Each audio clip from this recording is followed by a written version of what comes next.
Desde el Centro de Noticias de Caracol Televisión en Bogotá, esto es Noticias Caracol Fin de Semana. Exclusivo Noticias Caracol. La unidad investigativa de Noticias Caracol revela videos desconocidos que dejan en evidencia lo que realmente sucedió en el ataque contra un helicóptero Black Hawk de la policía en el que murieron 13 uniformados en Amalfi, Antioquia. Las impactantes imágenes son claves dentro del expediente en Colombia y Estados Unidos y desvirtúan lo que se ha dicho públicamente hasta ahora sobre uno de los peores ataques a la fuerza pública en los últimos años.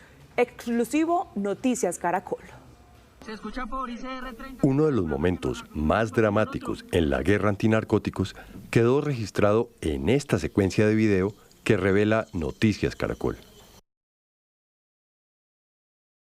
Las imágenes quedaron grabadas el 21 de agosto de 2025 en una cámara GoPro instalada en el casco de uno de los 13 policías antinarcóticos que fueron asesinados ese día en la vereda Los Toros del municipio de Amalfi, Antioquia, cuando un artefacto explosivo detonó el helicóptero que los iba a rescatar. Con videos inéditos e información clasificada de los expedientes judiciales en Colombia y Estados Unidos, Noticias Caracol reconstruyó el minuto a minuto de lo que ocurrió antes, durante y después del ataque. Y también el papel que jugaron los hombres de alias Calarcá, que un año antes había sido detenido en este retén en las carreteras de Antioquia. A las 9:15 de la mañana de ese 21 de agosto de 2025, 2 helicópteros Black Hawk despegaron desde la base antinarcóticos de la policía en Caucasia, transportando 30 hombres. Su misión, erradicar cultivos ilícitos en el nordeste de Antioquia, zona de injerencia del Frente 36 de las disidencias de las FARC. Después de 21 minutos de vuelo, a las 9:36 de la mañana, los helicópteros desembarcaron a los uniformados y regresaron a la base. A las 10:08 de la mañana, los policías se comunicaron con la base para reportar que estaban siendo atacados con ráfagas de fusil y explosivos lanzados desde drones. Informaron que había 2 heridos, por lo que solicitaron extracción helicoportada. En este video, obtenido por Noticias Caracol, se escucha el reporte del ataque cuando los 2 helicópteros estaban reabasteciéndose de combustible en la base de Caucasia. Están atacando a Alemania. No, y con dron, ¿sí ves? ¿Tienes dron ahí? Dron Tazucos. En este otro video, hasta ahora desconocido, los policías en terreno reportaron por radio a las 10:15 de la mañana que la situación se estaba agravando. Se escucha por ICR-30 que están esperando que nos tirar otro. A las 10:35 de la mañana, los 2 helicópteros llegaron al punto y definieron que el primero en ingresar era el helicóptero de matrículas PNC 0634, mientras el otro se quedó brindando seguridad desde el aire. En tierra, los policías eran atacados.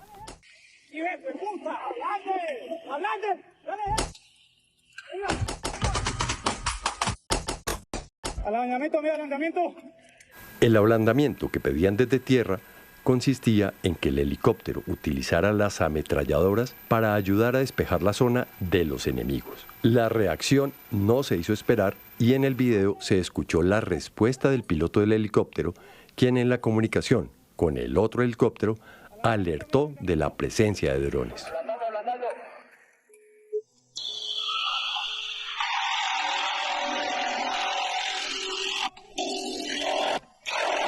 Ve al dron allá a su una, pendiente. Vamos. Sáquelo, bien. Arriba. Eso lo veo. ¿Arriba o abajo? Abajo, está abajo.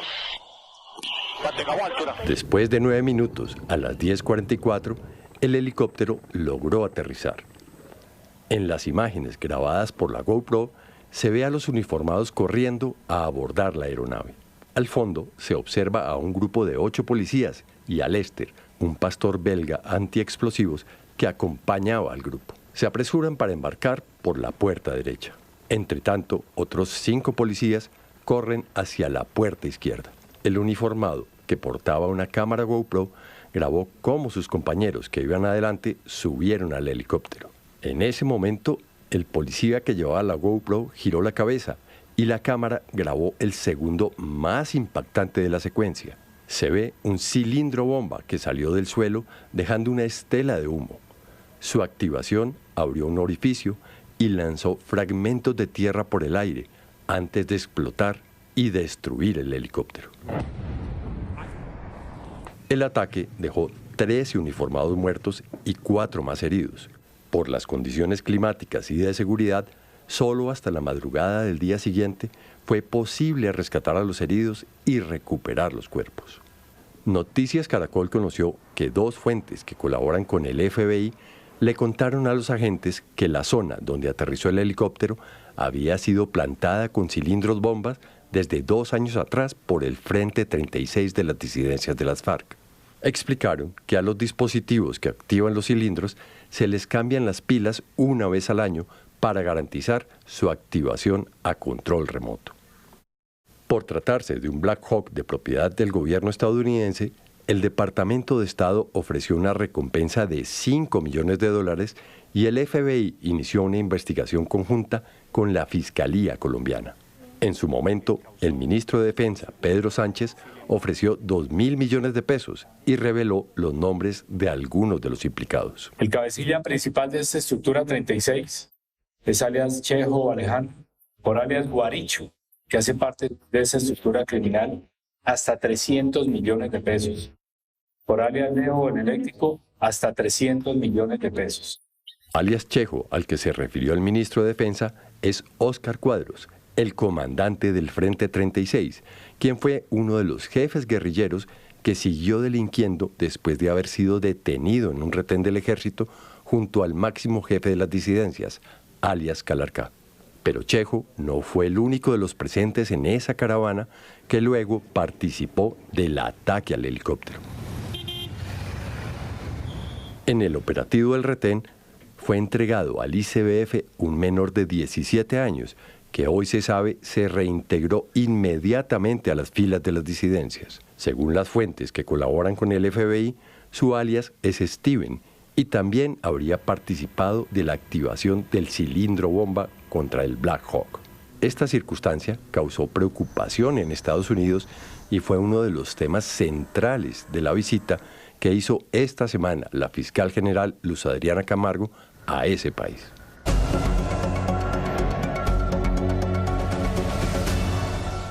A las 8 de la noche, 12 minutos, es momento para hablar de la política del fin de semana con la expectativa que hay por la posibilidad de un debate entre los candidatos a la presidencia de la República. Y a propósito de la propuesta de Iván Cepeda, el mismo candidato del Pacto Histórico se comunicó con Noticias Caracol y reiteró que no se trata de ningún cambio de postura. Por el contrario, se reafirmó en su intención de asistir a debates en medio de esta contienda electoral, siempre y cuando estos se realicen en el marco del respeto y la independencia, como él mismo lo planteó en entrevista con ese noticiero el pasado 20 de febrero. Y es que para los expertos, debatir es la esencia de la democracia, por eso en Noticias Caracol estamos, como siempre, listos y dispuestos para ser los anfitriones de este encuentro y permitir que los electores escuchen sus propuestas y sus visiones de país. El pasado 20 de febrero, el candidato Iván Cepeda habló en Noticias Caracol de su postura frente a los debates. Lo mío no es eludir debates. Lo que sí pido es que haya unas reglas muy claras. Yo no me voy a prestar a insultos, a ese lodazal que se ha vuelto la política. Lo he dicho claramente. Debates con reglas claras y vamos a debatir sobre argumentos, propuestas y programas. No estuvo en el debate presidencial Colombia Decide Su Energía de Noticias Caracol el pasado jueves en Cartagena y en las últimas horas en Plaza Pública les planteó un reto a sus contendores. Reto a la extrema derecha, a sus 2 candidaturas, a la senadora Paloma Valencia y al abogado Abelardo de la Espriella, a que debatamos sobre propuestas de fondo. De inmediato, Paloma Valencia y Abelardo de la Espriella respondieron. Siquiera se le quitó el miedo a Cepeda, si lo hemos citado varias veces a debates, pero él le prefería estar escondido. Tan pronto le interponen una tutela, se disfraza de demócrata y acepta el reto que le estoy haciendo desde hace muchísimos meses. Estoy listo. Pero también hay otros candidatos que se manifestaron en redes sociales. Claudia López dijo que está dispuesta a debatir y que en democracia no hay duelos ni retos, sino debates. Por su parte, Sergio Fajardo se preguntó si ese llamado también incluye a quienes no son, según él, la continuidad de la polarización Petro-Uribe. Y Luis Gilberto Murillo planteó otro reto. Reto a debatir a Abelardo de la Espriella, a Iván Cepeda, a Paloma Valencia, a Sergio Fajardo, a Claudia López. Tenemos que debatir tesis de país, visiones de país. Y es que según analistas, en un proceso electoral es clave que haya debate. Una campaña sin debates es simplemente una campaña sin la confrontación de ideas, que incluso no solo desde un punto de vista político o moral, sino también desde un punto de vista jurídico es cuestionable. Agregó que los debates no pueden ser condicionados por ningún aspirante y que se debe extender la invitación a los 13 candidatos que están en contienda.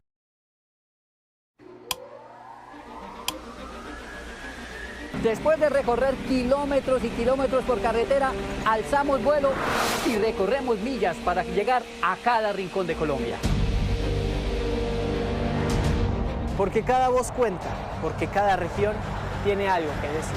Que se concentrara en la situación de la juventud en las periferias de Colombia.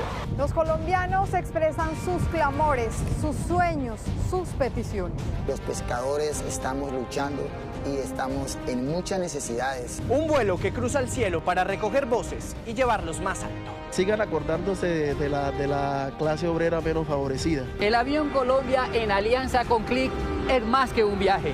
Es un puente entre regiones y corazones. Colombia Decide 2026. Noticias Caracol. Primero la gente. En Saravena, Arauca, 6 policías resultaron heridos en medio de un ataque del ELN. Los uniformados se movilizaban en una patrulla cuando fueron hostigados con explosivos y ráfagas de fusil. Varias patrullas lograron repeler el ataque. Los heridos fueron remitidos a centros asistenciales donde se recuperan y están fuera de peligro.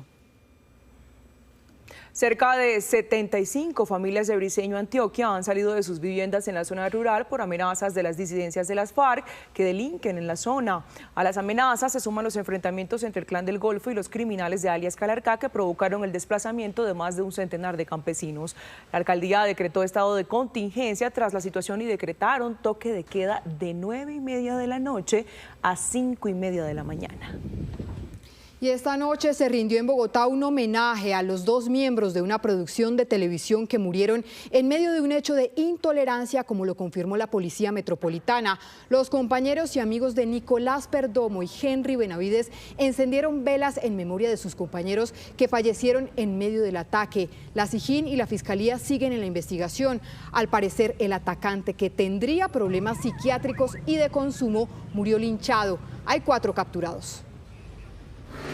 La Policía Nacional, ante los lamentables hechos ocurridos el día de ayer en la tarde en la localidad de Santa Fe, aclara que no fue ningún hurto, ni intento de hurto. Lamentablemente fueron unos hechos de intolerancia.